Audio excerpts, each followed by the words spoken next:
Gloire à Dieu. Je n'étais pas là dimanche dernier, je n'ai pas pu être pour des obligations avec Isaiah, on était à l'extérieur. Mais je n'ai pas eu l'occasion de revenir pour ceux qui étaient là pendant la venue du Dr. Kwa. J'espère que vous avez été bénis. Amen. Amen. Dieu sait toujours parler simplement. Dieu sait toujours parler puissamment.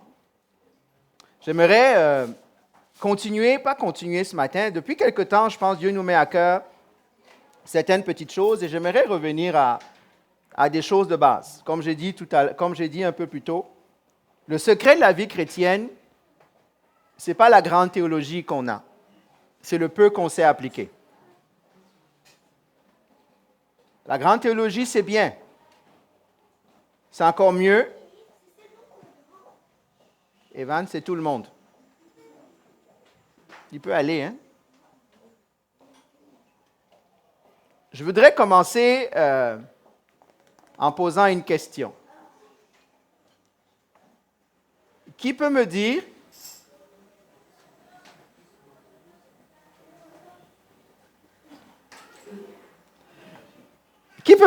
c'est quoi la mission de l'Église?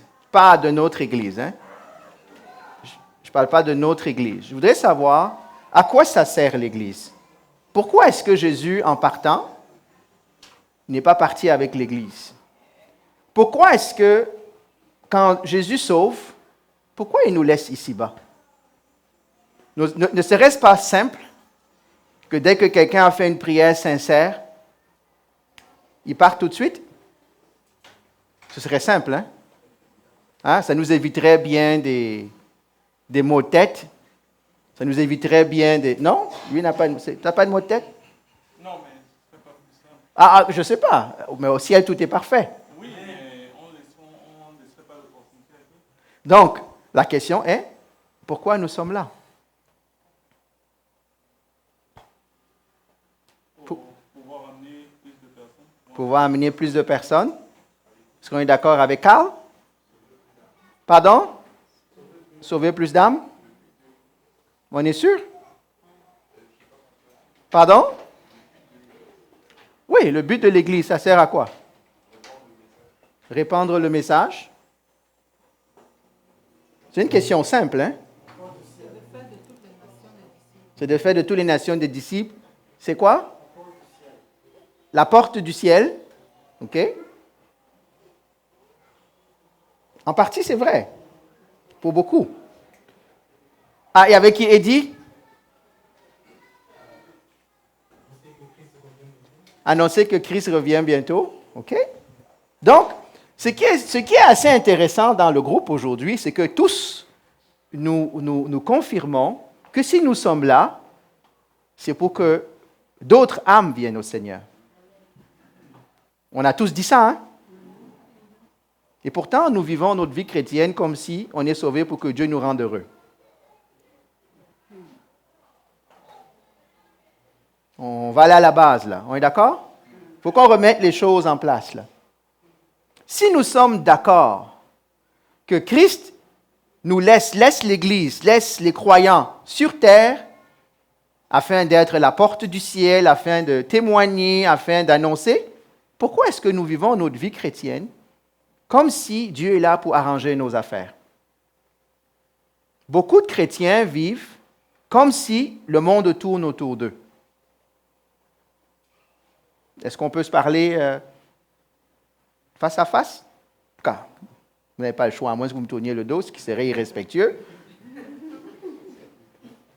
Mais la réalité, c'est que beaucoup de personnes vivent comme si Dieu nous sauve et nous laisse sur terre pour nous donner une deuxième maison, nous permettre qu'on soit mariés, permettre qu'on soit guéri, permettre qu'on ait une augmentation salariale, permettre que... Est-ce que ça ressemble un peu à nos sujets de prière, ça? Donc, ça veut dire que nous sommes des soldats, hein, à qui le général a donné l'ordre de mission, mais nous, on s'en va sur le terrain et on fait autre chose. J'étais vraiment content que nous ayons tous répondu que finalement, l'objectif, c'est de pouvoir répandre la bonne nouvelle. On était unanimes. C'est vrai? Pourtant, presque unanimement, nous ne vivons pas comme ça. Presque unanimement, nous vivons pour nous. On vit pour que Dieu accomplisse. Ah Seigneur, bénis-moi, rends-moi puissant. Mais souvent même, des fois, on va servir Dieu, pas pour Dieu, on va servir Dieu pour que c'est encore notre plan qui s'accomplit. C'est vrai ça? Et c'est ça un des défis qu'on a à l'Église. Église avec, pas grand E, parce que l'Église avec grand E, c'est l'Église parfaite. Avec l'Église avec petit E, c'est-à-dire nous et d'autres. Nous vivons encore comme si l'important c'était nous. Nous vivons encore comme si, et de bien des manières, on aura l'occasion de revenir dessus ces prochaines semaines, on vit dans l'Église comme nous vivions dans le monde avant. Dans le monde, on vivait pour nos ambitions, pour nos affaires, et on vient dans l'Église, on continue de vivre. C'est juste qu'on a mis un enrobage chrétien autour. On a porté la veste du dimanche. J'ai porté ma tenue du dimanche. Je me rappelle ma grand-mère au village, quand on a eu lui rendre visite, le dimanche, on devait être comme un sous-neuf. Au village, il y avait ce qu'on appelle la tenue du dimanche. Hein? C'était bien repassé. Ma grand-mère vivait à l'ouest et c'est la terre rouge, mais la tenue était blanche. Hein? Tu ne sais pas comment tu vas faire pour garder ta tenue du dimanche propre. Après l'église, ce n'était pas important que le blanc soit devenu rouge. Mais avant, il fallait que tu sois comme un sous-neuf. Et une des choses qu'on avait le plus peur, c'est le jour où il pleut. Parce que comment marcher à pied jusqu'à la mission, comme on dit au village, et rester comme un sous-neuf? Mais nous vivons encore comme ça. Beaucoup vivent dans la marche chrétienne. On a beau être catholique, évangélique, protestant, tout ce qu'on veut. En réalité, on a juste changé de costume. Mais on n'a pas changé l'intérieur. On s'est juste accommodé au nouveau langage, à la nouvelle tenue, à la nouvelle manière de faire. Il y a des gens, on a fait poser ces questions-là à des personnes, voici ce qu'ils ont répondu. Il y en a qui disent, l'Église, c'est bon pour la communion fraternelle. L'Église, c'est bon pour que tous ceux qui croient de la même manière se réunissent et fait comme on a fait ce matin, on tape des mains, oyez, oyez, la chair de poule part, et puis on part. Il y en a qui disent que l'Église, c'est ça. Donc, ils viennent chercher à l'Église des amis. Et s'ils ne trouvent pas d'amis, l'Église n'est pas bonne. Il y en a, c'est comme ça. Je ne dis pas qu'il ne faut pas avoir d'amis, hein, mais je voudrais parler du but premier. Il y en a qui disent, l'Église, c'est l'endroit où on vient enseigner la parole. Hein? C'est l'endroit où on enseigne. Je peux enseigner à la maison sans venir à l'Église? C'est vrai. Je rends grâce à Dieu aux réformateurs qui ont fait que l'Église ne soit pas en latin. Je me rappelle ma grand-mère, encore une fois, au village, le prêtre parlait en latin. Mais je ne sais pas pour vous, moi j'ai vécu ça. J'ai été témoin. En latin. Ma grand-mère, elle ne parlait même pas français. À plus forte raison, le latin. Mais elle savait quand se lever, quand s'asseoir, quand faire le bruit, quand taper, quand dire Amen, quand dire Alléluia. C'est tout ce qu'elle savait faire. Mais elle aimait Jésus, à sa manière. Donc l'Église, c'est pour l'enseignement. C'est ce que les gens disent. D'autres disent, l'Église, ça c'est les chantres. L'Église, c'est l'endroit où on vient adorer Dieu. On a besoin d'un endroit où on vient adorer Dieu. Moi, je pense que toutes ces choses sont importantes. Hein? La communion fraternelle est un signe d'une Église en santé. On est d'accord? L'enseignement, la parole est le signe d'une Église en santé ou d'un groupe qui se réunit en santé. L'adoration de Dieu est un signe important, mais ce n'est pas la première raison. Ce n'est pas la raison d'être de l'Église. Parce que si c'était ça vraiment la raison d'être de l'Église, laissez-moi vous proposer une autre solution que je pense qui serait meilleure. Si l'Église est l'endroit où on devait avoir la communion fraternelle, hein, sans chicane, parce que des fois il y a des disputes entre nous. Hein. C'est vrai ça? Il y a des frictions. Là. Hein? La Bible dit que l'homme s'aiguise au contact de l'homme. Les gens pensent que les frictions c'est mauvais. Non, les frictions ça vient montrer ce qui ne va pas dans ma vie. Je vous dis là, hein, je ne parle pas pour vous, je parle pour moi. Parce que quand je suis tout seul, je suis parfait. C'est vrai?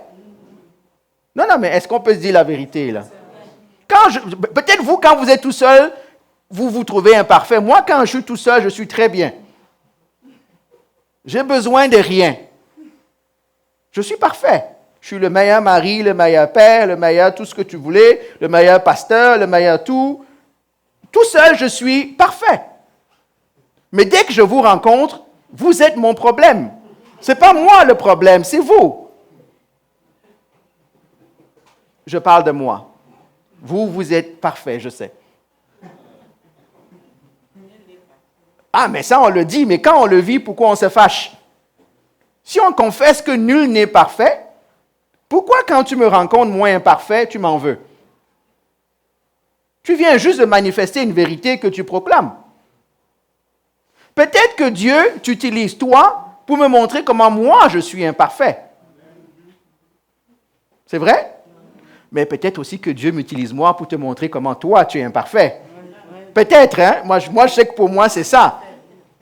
Il le fait? Alors pourquoi on se bat entre nous? Pourquoi quand Dieu vient me montrer que je suis imparfait, j'en veux à l'autre? Ah, quand je marche sur l'orteil de ma sœur ici, hein? Par erreur, hein? Je regardais, je saluais mon frère, et puis je cognais son pied. Là, c'est un volcan qui sort.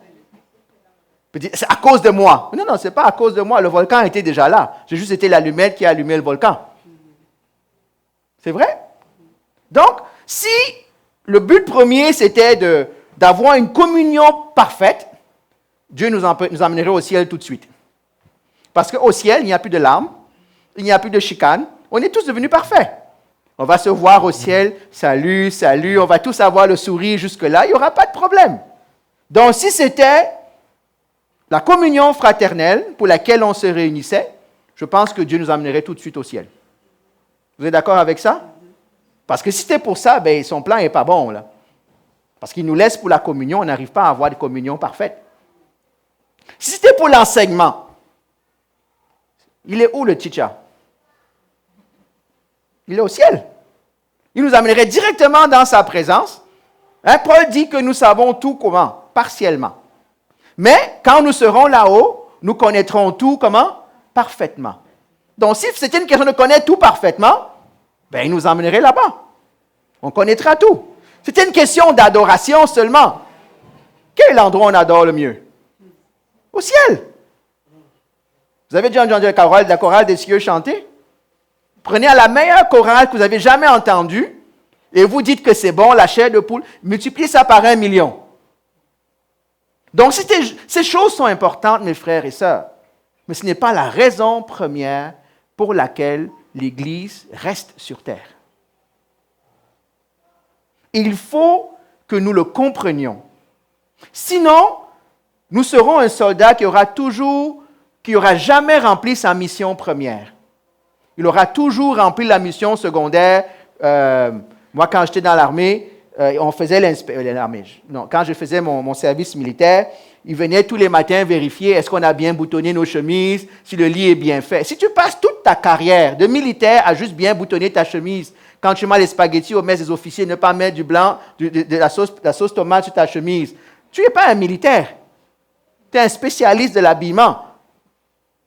Tu es juste quelqu'un qui sait se tenir à table. Tu as juste appris comment faire ton lit. Mais vous riez, est-ce que je mens? Si l'histoire de carrière militaire, c'est juste ça, j'ai eu 10 sur 10 à toutes mes inspections. Hein? Tu es médecin, mais tu as eu 10 sur 10 à tous tes examens, mais quand il y a le patient devant toi, tu t'évanouis. Le médecin, c'est titre. Et beaucoup d'entre nous, nous avons le mot chrétien comme titre. On sait chanter, on connaît la doctrine, mais on ne sait pas pourquoi on est là. On finit par se perdre.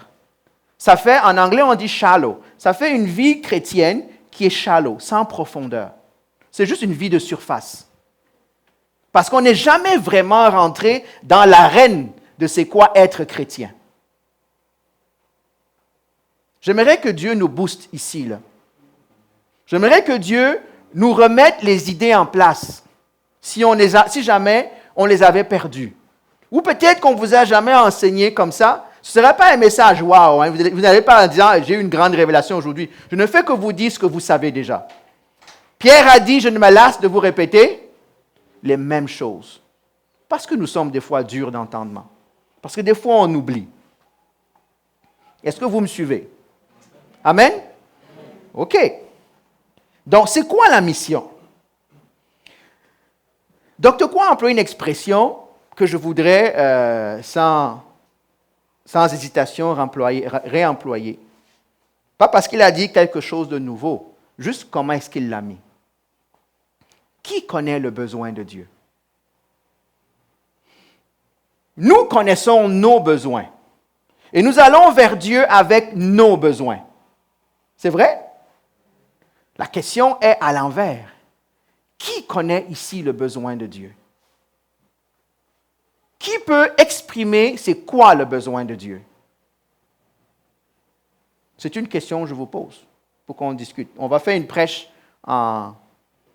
interactive. Ah, c'est vrai, il faut les tableaux interactifs, on va faire des prêches interactives. Qui connaît le besoin de Dieu? L'Esprit? En quoi l'Esprit est le besoin? Non, pas que l'Esprit ait le besoin, que l'Esprit connaît. Ah, que l'Esprit en nous connaît le besoin de Dieu. Mais il est en toi. Donc il devrait communiquer avec toi. Une fois qu'il s'est connecté au Père et qu'il a pris la liste des doléances du Père, le Saint-Esprit fait le lien. Il faut que moi, j'ouvre la lettre pour dire... Ça, OK, donc. OK. Lui me dit, je vais le savoir par l'Esprit de Dieu. Je suis d'accord. Mais c'est quoi le besoin de Dieu? Pardon? Ah, les âmes sauvées. Dieu a un seul besoin. Dieu a un seul, même pas l'adoration. Dieu a une seule chose qui pleure dans son cœur. C'est le salut des âmes. Il y a un texte biblique, je n'ai même pas le temps de prêcher ce matin. Il y a un texte biblique qui dit ceci. Ah non, vous le connaissez. Donc, on a dit que c'était interactif, je vais vous utiliser. Qui peut me dire qu'est-ce qui réjouit les cieux?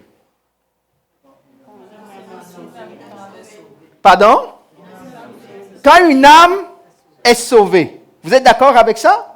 La Bible dit que quand une âme est sauvée, les cieux se réjouissent. Est-ce qu'il y a une autre chose pour laquelle les cieux se réjouissent? Donc vous connaissez maintenant, nous connaissons le besoin de Dieu. C'est d'amener qui est importé au ciel, qui est la fête au ciel. Et la seule fête, ce n'est pas quand on prie jusqu'à ce que le pied repousse. Hein? Ce n'est pas quand on prie quand il y a une délivrance. Ce n'est pas quand on prie, tout ça c'est bien. Mais la chose qui réjouit le ciel, c'est quand une âme est sauvée. C'est quand une âme, la Bible dit dans Proverbe que celui qui travaille au salut des âmes fait une bonne chose. Donc dites-moi, à quoi est-ce que nous travaillons ces derniers temps?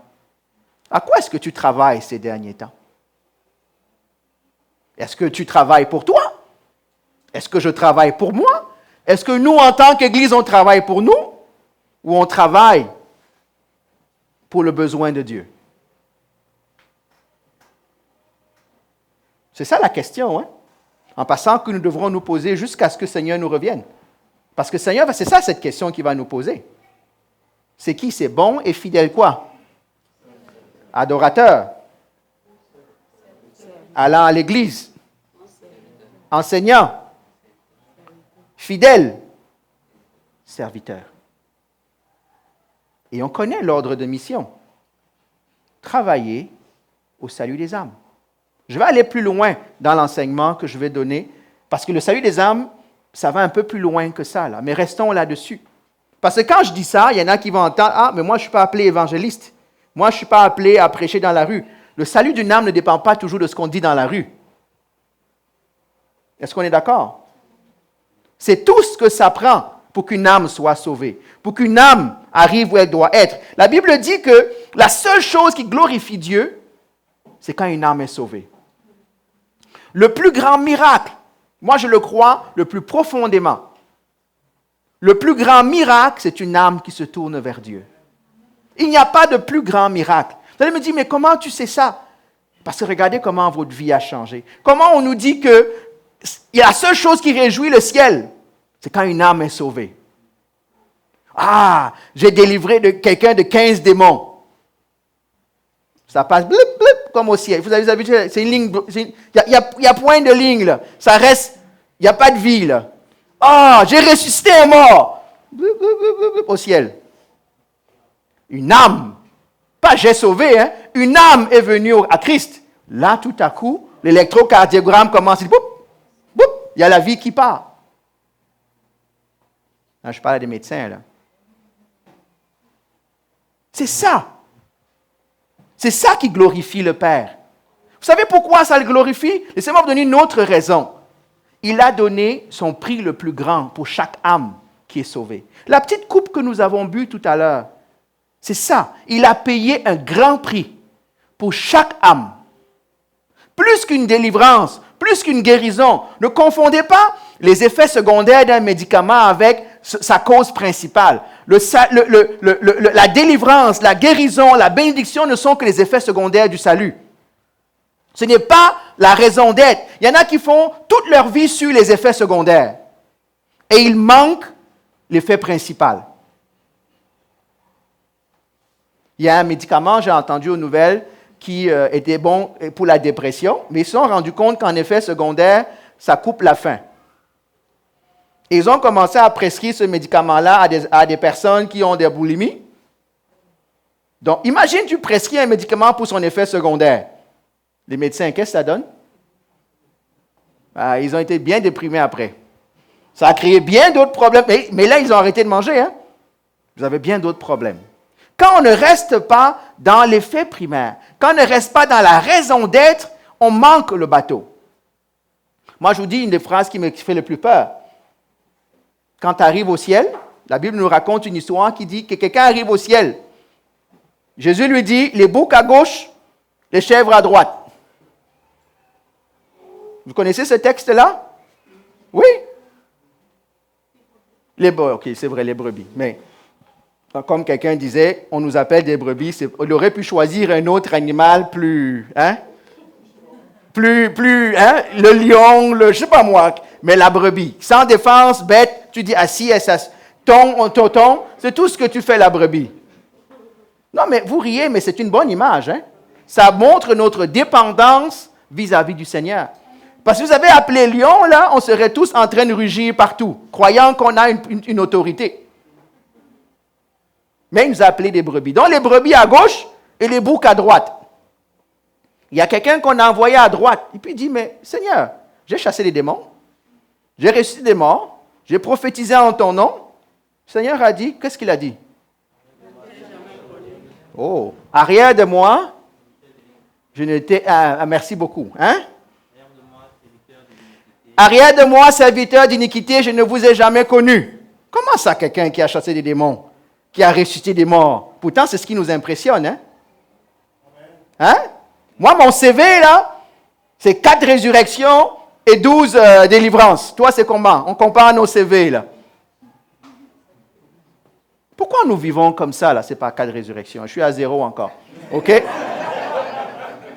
J'attends ma preuve. Dès que je l'aurai, il y aura une belle enseigne sur... Hein? On va faire comme les chasseurs d'avions, là. Vous savez, quand ils ont abattu un avion, ils mettent une croix. Ça se donne le nombre d'avions qu'ils ont... Mais pourquoi nous vivons comme ça? Je blague, hein? Mais nous vivons comme ça, là. On passe le temps à se comparer. On passe le temps à mesurer nos performances sur des choses qui ne sont pas importantes. C'est important, mais ce n'est pas l'essentiel. C'est vrai? Je connais des histoires d'horreur qui nous disent que on voulait tellement la puissance qu'on allait dormir au cimetière. Qu'on a bâti des églises, on a mis des gris-gris sous l'église parce que il faut que les choses se passent et que ça paraisse. Oui. Mais ce n'est pas mon but ce matin. Okay? Il n'y en a pas ici en bas, on n'a rien construit. Jésus est venu sauver ce qui était perdu. C'est tout. Et c'est la même chose. Donc j'aimerais... Je fais qu'introduire mon sujet aujourd'hui, là, parce qu'il faut qu'on aille faire trempette. Hein? Il faut qu'il y en a qui ont hâte de se faire... Les 4 évangiles, les 4 auteurs des évangiles nous donnent la mission de l'Église. Les 4. J'ai encore refouillé ce matin, là, les 4. On connaît 2. On en parle beaucoup de 2, de Matthieu et de Marc. Mais j'aimerais qu'on prenne quelques références. On va lire je vais conclure et la semaine prochaine, je vais continuer. J'aimerais que quelqu'un me prenne Jean 17, 18 et Jean 20, 21 à 23.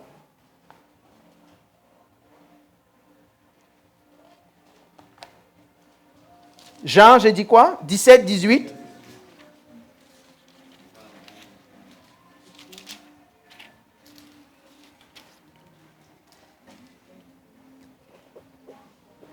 Jean chapitre 17, verset 18. Comme tu m'as envoyé dans le monde, je les ai aussi envoyés dans le monde. Point. Donc, Jean nous dit, comme tu m'as envoyé, je les envoie aussi dans le monde. C'est bon? Jean 20, 21, 23. Jean chapitre 20, verset 21. Jésus leur dit de nouveau, la paix soit avec vous, comme le Père m'a envoyé, moi aussi je vous envoie. Verset 22. Après ces paroles, il souffla sur eux et leur dit, recevez le Saint-Esprit. Verset 23. À ceux à qui vous pardonnerez leurs péchés, ils leur seront pardonnés. Et ceux à qui vous les retiendrez, ils leur seront retenus. Amen. On peut déjà voir qu'il y a une évolution dans la révélation de la mission. Au début, Jésus dit, je les envoie. Maintenant, je vous envoie pourquoi? Pardon des péchés, rémission au nom des péchés. Ça, c'est Jean. Maintenant, prochain, je m'en vais par ordre de révélation, OK? Ou de profondeur. Le prochain, c'est Luc. C'est l'évangile de qui? Non, c'est dans le livre des Actes que Luc donne l'ordre de mission. Acte 1, les versets 4 et les versets 8. Acte chapitre 1, verset 4. Comme il se trouvait avec eux, il leur recommanda de ne pas s'éloigner de Jérusalem, mais d'attendre ce que le Père avait promis, ce que je vous ai annoncé, leur dit-il. Point. Verset 5. Verset 8. Okay. Verset 8. Mais vous recevrez une puissance, le Saint-Esprit survenant sur vous, et vous serez mes témoins à Jérusalem, dans toute la Judée, dans la Samarie et jusqu'aux extrémités de la terre. Amen. Est-ce que vous la voyez, la révélation de la mission, là? Jean dit, comme mon Père m'a envoyé, je vous envoie. Maintenant, Luc dit, je vous envoie où être mes témoins, revêtus du Saint-Esprit. Maintenant, on va à Marc, chapitre 16, le verset 15 à 18.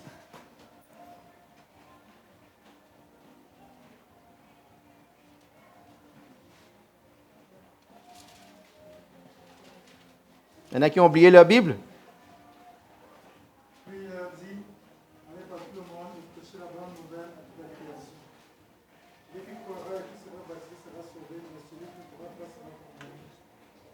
Voici les miracles accompagneront ceux qui auront cru en mon nom, qui chasseront les démons, qui parleront de nouvelles langues.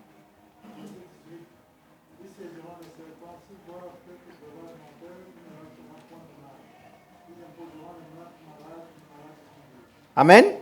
Est-ce que vous voyez la différence? Ça continue de se préciser. Maintenant, on va dans Matthieu, verset 28, les versets 18 à la fin, à 20. Matthieu 28, le dernier chapitre, les 2 derniers versets de Matthieu.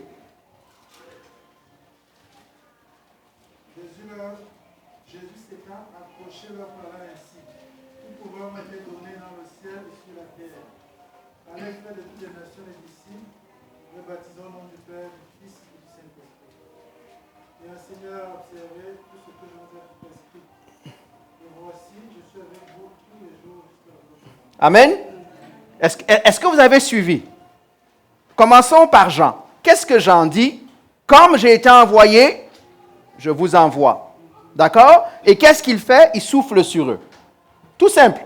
Mais il n'a pas encore dit, je l'envoie faire quoi? Moi, je vous envoie. Allez.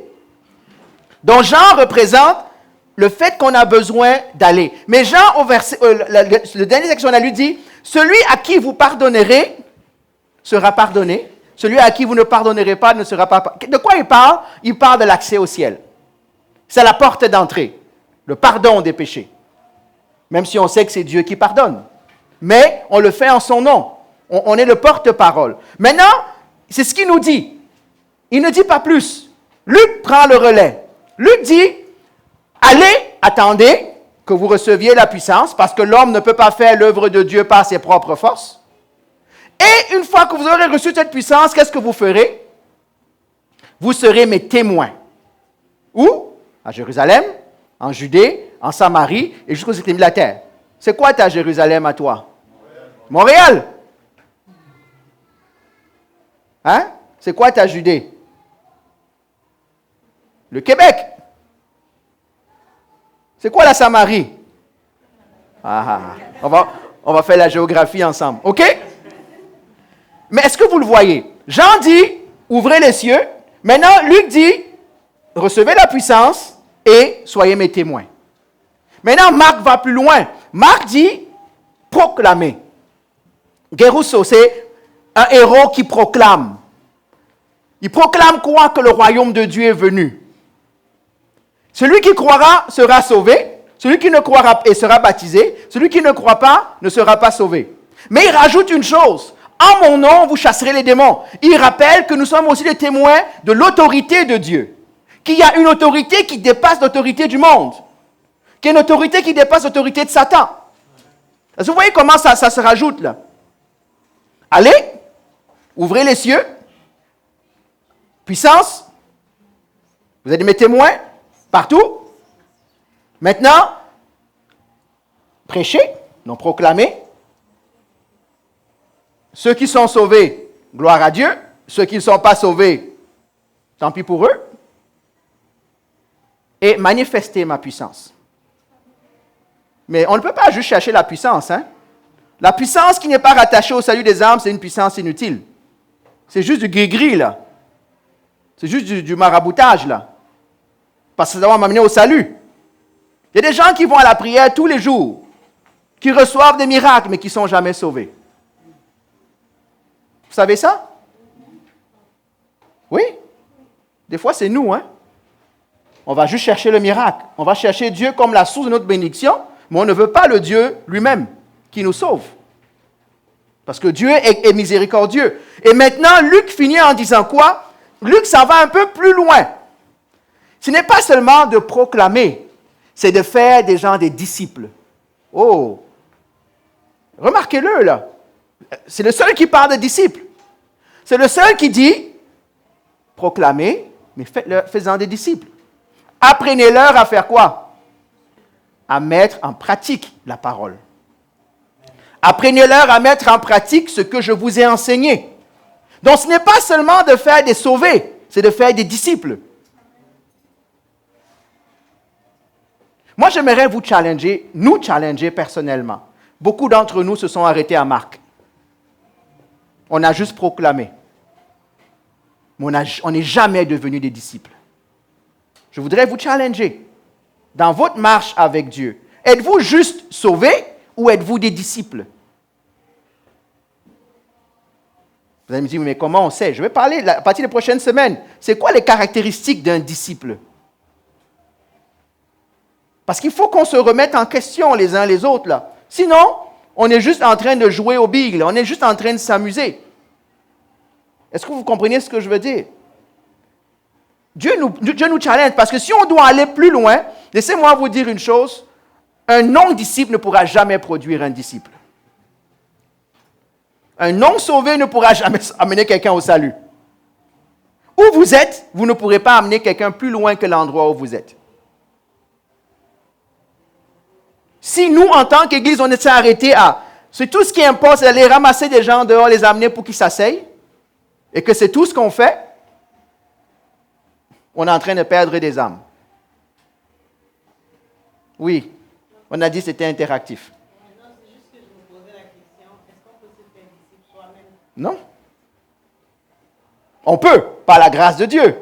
Et c'est pour ça que le corps maintenant. Parce qu'il a dit quoi? C'est une très bonne question. On ne peut pas être disciple tout seul. On ne peut pas être soldat quand on n'est pas dans une armée. Il faut que tu sois dans l'armée de quelqu'un. C'est vrai? Et c'est ce qu'il dit dans Matthieu. Il dit quoi? Il dit, faites. Est-ce que j'ai dit faites? Faites de toutes les nations des disciples. Donc, un des mandats de l'Église, c'est de faire des gens des disciples. Et on va parler des disciples à partir de la semaine prochaine. Parce qu'il y en a qui ne veulent pas être faits des disciples. Il y en a qui veulent vivre comme ils veulent. Il y en a qui ont leur définition de qu'est-ce qui est important. Mais on ne va pas, parce qu'il faut que je m'arrête. Est-ce que vous voyez cette mission-là se dérouler devant vous? Et je vous dis une chose. Donc, on revient. 4 choses qu'on voit dans ces textes-là. Ou en tout cas, une chose 0 d'abord. On ne peut rien faire sans le Saint-Esprit. C'est vrai? On ne peut rien faire sans le Saint-Esprit. Mais, première chose, proclamer la bonne nouvelle. Deuxième chose, former des disciples. Troisième chose, manifester la puissance. Donc, manifester le royaume de Dieu. Manifester l'autorité de Dieu sur terre.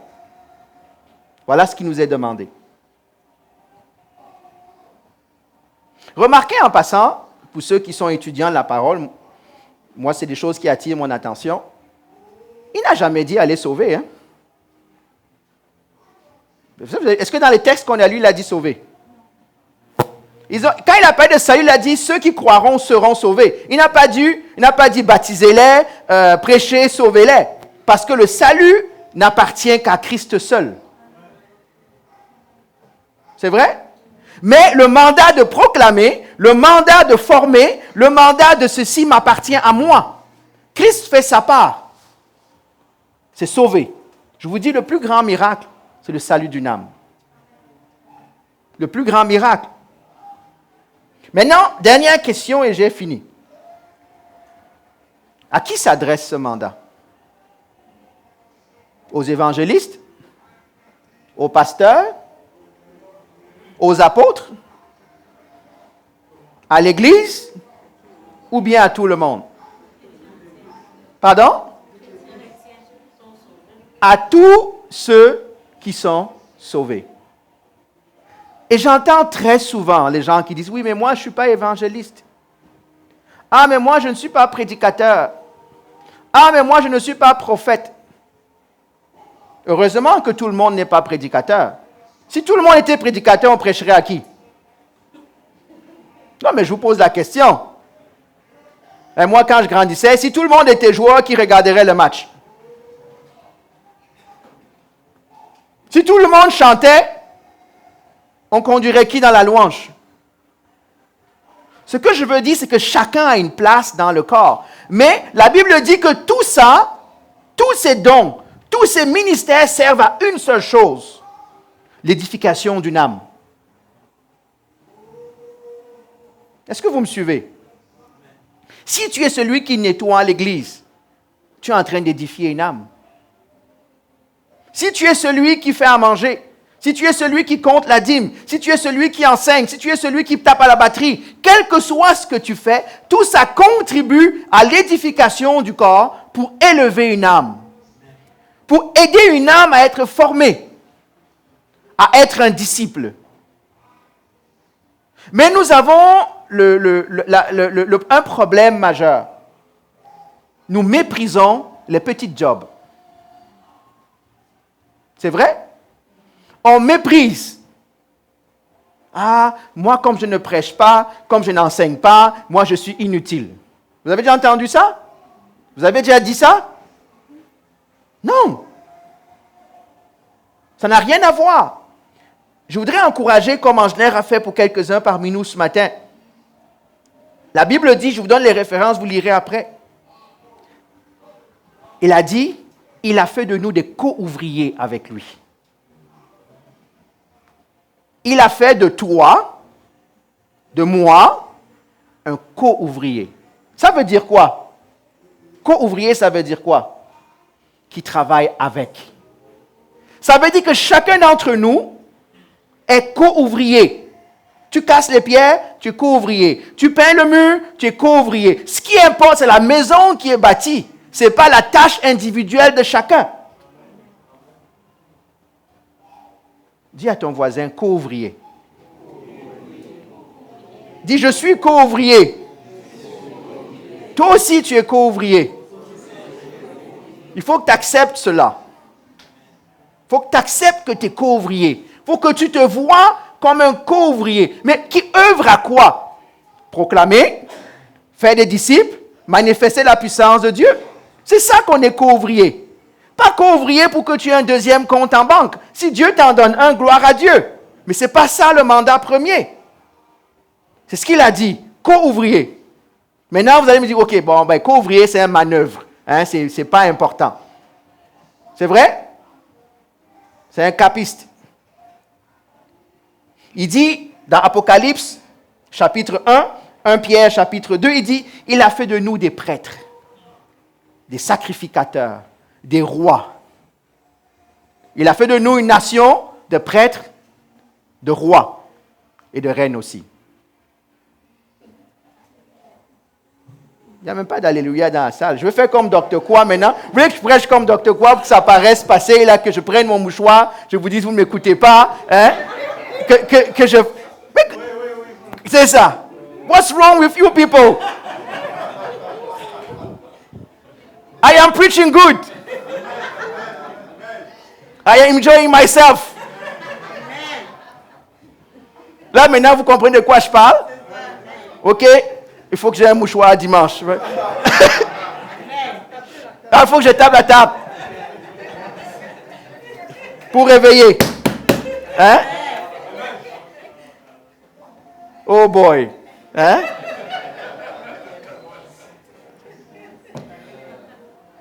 Vous êtes des rois. Vous êtes co-ouvriers. Nous sommes prêtres. Pasteur, évangéliste, chantre, ça ne veut rien dire. C'est juste une fonction dans la royauté, dans la prêtrise. Mais on est tous au même niveau. Je me dis roi des toilettes par rapport à roi sur le couronne. C'est roi. Oui, je sais que vous n'êtes pas content. Vous voulez être roi sur le trône.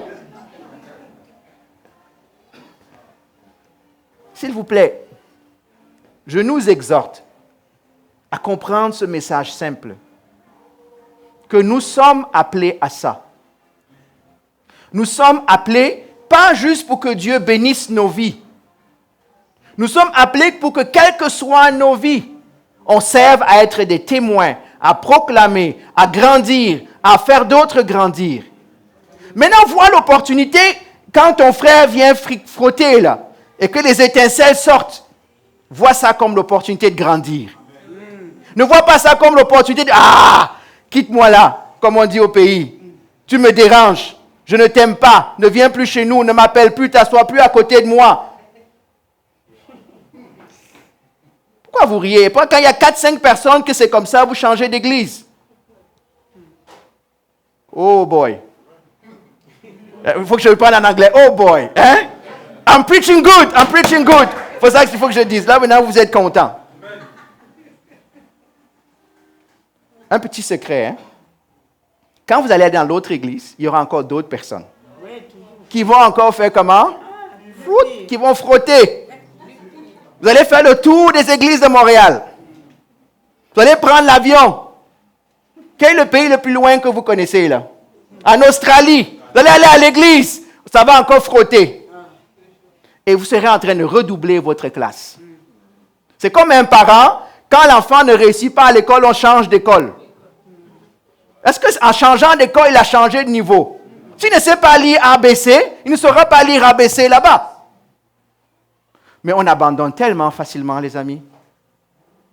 On est tellement pris dans les petites querelles de quartier qu'on finit de manquer le bateau. On oublie pourquoi est-ce qu'on est là. Si je ne te frotte pas pour que tu vois que ça fait mal, comment sauras-tu que tu as un défaut? Rends grâce à Dieu pour moi. Tu dis, viens me frotter encore, que Dieu me parle quand tu me frottes. Mais fais attention, ok? Doucement. Sinon, ça va être... Hein? Oui, là, maintenant, vous êtes content quand je dis ça. Mais c'est la vérité. C'est la vérité. C'est la vérité. Est-ce qu'on a eu quelque chose ce matin? On l'a prié vendredi, ceux qui étaient là vendredi. Moi, j'aimerais qu'on ait un objectif. Ceux qui sont dans cette église. Que tout ce que nous faisons, gardez-le, gardez en tête que ce que vous faites, ce n'est pas pour vous, c'est pour une âme. Si nous sommes capables et je vous dis, on a prié ici vendredi, je vais être honnête. Qui va être honnête avec moi là? Qui ici pense aux âmes quand il prie chez lui? Oh, ok, c'est bon, on va être honnête.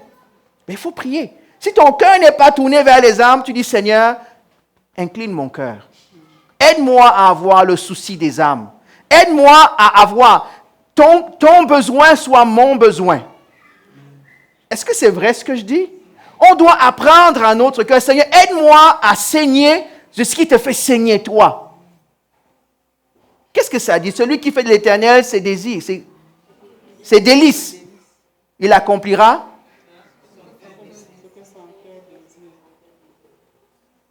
C'est le cœur de qui qu'on va accomplir là? Si tu fais de l'Éternel tes délices, Dieu accomplira ce que ton cœur désire. Mais ton cœur désire quoi? Non. Oui, vous êtes perdus là. Si tu fais de l'Éternel tes délices, ok? Et que Dieu te donne les désirs de ton cœur, ça veut dire qu'il te donne quoi? Ses délices à lui, les désirs du cœur de Dieu, pas les tiens. Oh, il y en a qui oublient ça, hein? Il y en a qui pensent que quand on dit « Fais de l'Éternel tes délices, donneras ce que ton cœur désire », ils pensent que ce qui fait les délices de l'Éternel, c'est venir à l'église, c'est donner ma dîme, c'est le flatter. Non, c'est pas ça qui fait les délices du cœur de Dieu. C'est quand tu rentres dans son armée et tu fais son œuvre. Quand tu vis ce qu'il vit. Là maintenant, il va te bénir. Là maintenant, il va rajouter. Et je rends grâce à Dieu. Salomon a demandé une chose, Dieu a donné 3 choses. Je rends grâce à Dieu qui nous bénit au-delà de ce qu'on demande. Mais nous, on veut tellement demander une chose particulière qu'on oublie la plus grande chose que Dieu peut nous donner. Ces prochaines semaines, moi, je vous donne le programme. On va juste parler de ces choses-là. Choses de base.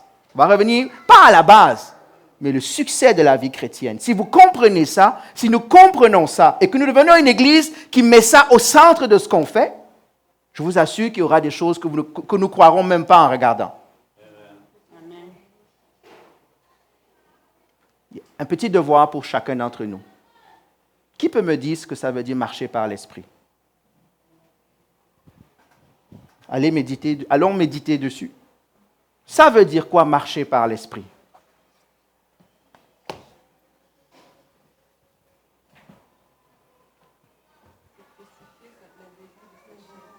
Viens devant aussi. Non, parce que toi, tu as la suite du programme.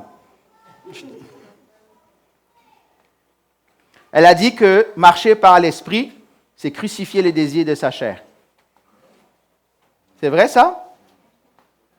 Entre autres. Beaucoup de gens pensent que marcher par l'esprit, c'est parce qu'il y a une voix qui nous parle dans notre tête, on est devenu extraterrestre. Là. Marcher par l'esprit, c'est ne plus répondre aux désirs de sa chair. C'est marcher selon ce que Dieu veut. Tout simplement. Il n'y a pas de grande théologie, hein? C'est se soumettre à la volonté de Dieu. Donc, Florence est là.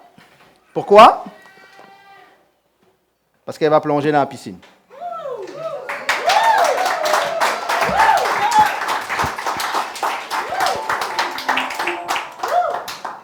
Mais avant qu'on lui donne la parole, pouvons-nous prier par rapport à ce qu'on vient d'entendre? Que le Seigneur nous touche. Seigneur, je veux te bénir et te rendre grâce. Je prie, Seigneur, que tu touches ton peuple. Je prie que tu nous aides à saisir la mission première pour laquelle tu nous laisses ici-bas, Seigneur. Pardonne-nous si on a fait de ça l'occasion pour nous servir, nous, au lieu de te servir toi, Seigneur. Seigneur, je prie que tu m'aides dans mon cœur, dans le cœur de ton peuple, dans l'ADN de cette assemblée, ce message simple, croire et faire des disciples, Seigneur. Je pense que si nous réussissons à faire ça, on aura fait bien plus que juste ça, Seigneur. Notre désir, c'est que ton cœur se réjouisse. Nous désirons, Seigneur, que tes désirs soient nos désirs, que tes supplications soient nos supplications, Seigneur. Tu as dit dans ta parole que tu désires que tout homme soit sauvé. Aide-nous, comme Paul a dit, qu'il fait tout pour qu'au moins un, le plus grand nombre, vienne au salut. Aide-nous, Seigneur Jésus. Père, si parmi nous, on n'a pas encore le souci des âmes, parce qu'on s'est dit on n'est pas évangéliste, on est juste enseignant, on est juste je ne sais pas quoi. Seigneur, enlève cette mentalité, Seigneur. Et aide-nous à avoir le souci des âmes. Aide-nous à vouloir être des disciples, Seigneur. Pas juste se contenter d'être sauvés et d'être dans la banquette arrière alors que le combat est devant nous, Seigneur. Père, je prie que tu touches chaque personne ici. Qu'il te donne vraiment sa vie, qu'elle te donne vraiment sa vie. Qu'elle soit vraiment un disciple, Seigneur. Et alors nous croyons que les cieux se réjouiront. Et nous croyons alors que nous serons de bons et fidèles serviteurs. Même pour une âme, Seigneur, on ne va pas cracher dessus. Mais Seigneur, que ta volonté s'accomplisse. Que ton royaume vienne. Et que ta gloire se manifeste, Seigneur. Je veux te bénir et je veux te rendre grâce. Touche nos cœurs. Touche cette assemblée, Seigneur. Multiplie-la, Seigneur, de personnes qui ont faim et soif de marcher avec toi, Seigneur. Je veux te bénir et te rendre grâce. Dans le nom de Jésus, Amen. Amen. Donc, on a Florence qui passe par les eaux du baptême. Je vais lui demander de témoigner un peu si elle veut. C'est ça?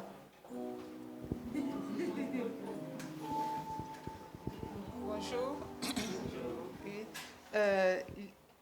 Ce que je veux dire par rapport à ma décision de me baptiser, cela m'était venu en tête en hiver passé.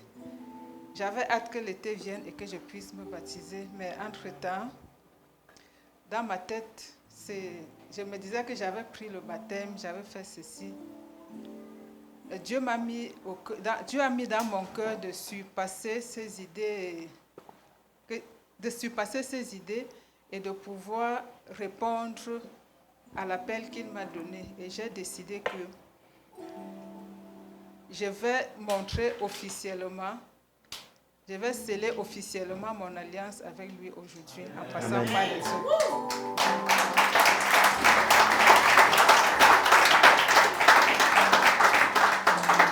Donc je reconnais que j'avais été baptisée petite. Quand je ne sais même pas, je sais qu'on m'a dit que j'avais été baptisée. Et quand j'allais au collège aussi, papa et maman m'ont obligée d'aller faire le catéchisme que j'ai fait pendant 1 an et je me suis baptisée. Mais je sais que je reconnais que je ne savais toujours pas ce que je faisais. Mais aujourd'hui, je sais ce que j'ai fait. Amen. Je vais me baptiser. Amen. Amen.